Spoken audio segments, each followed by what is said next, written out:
तो भैया बात कुछ ऐसा है कि खेसारी लाल हो चुके हैं गाना गाने से बैन। दिल्ली हाई कोर्ट ने कहा है कि ज्यादा नहीं 2025 30 सितंबर तक आप गाना नहीं गा सकते। यह तो होगा ही। कुछ दिन पहले खेसारी लाल यादव का बैक टू बैक गाना आ रहा था और इनका गाना का डिस्ट्राइक मार के डिलीट करा दिया जा रहा था, ब्लॉक करा दिया जा रहा था ग्लोबल म्यूजिक जंक्शन के द्वारा। तो खेसारी लाल यादव क्या किए कि ग्लोबल म्यूजिक जंक्शन पर ही केस कर दिए। ग्लोबल म्यूजिक जंक्शन पर एक केस करना खेसारी लाल यादव को महंगा पड़ गया और खेसारी लाल यादव एक केस हार गए।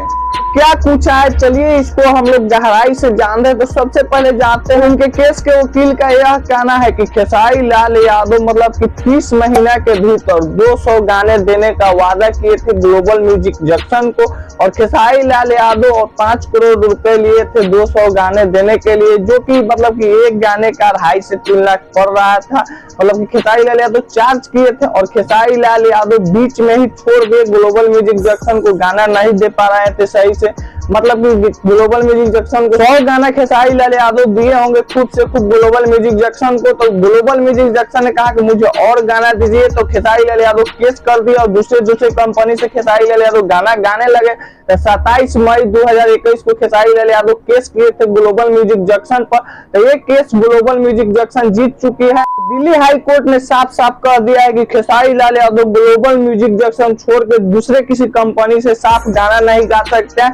स्टेज परफॉर्मेंस कर सकते हैं, न्यूज डिबेट में आ सकते हैं, लेकिन गाना नहीं गा सकते, लाइव आ सकते हैं कहीं। लेकिन खेसारी लाल यादव कहीं दूसरे कंपनी से गाना नहीं गा सकते, खुद अपने कंपनी से भी नहीं गा सकते, खेसारी म्यूजिक वर्ल्ड से भी।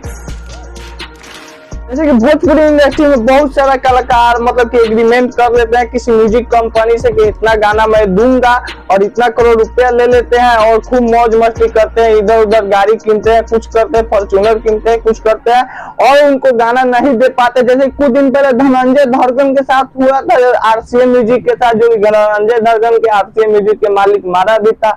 लेकिन कुछ डरने की बात नहीं है, मामला छोटा सा मामला है, सॉर्ट आउट हो जाएगा। खुद खेसारी लाल यादव का लाइव आकर आप लोगों को टेंशन लेने की जरूरत नहीं है। और इतना समय देने के लिए बहुत बहुत धन्यवाद।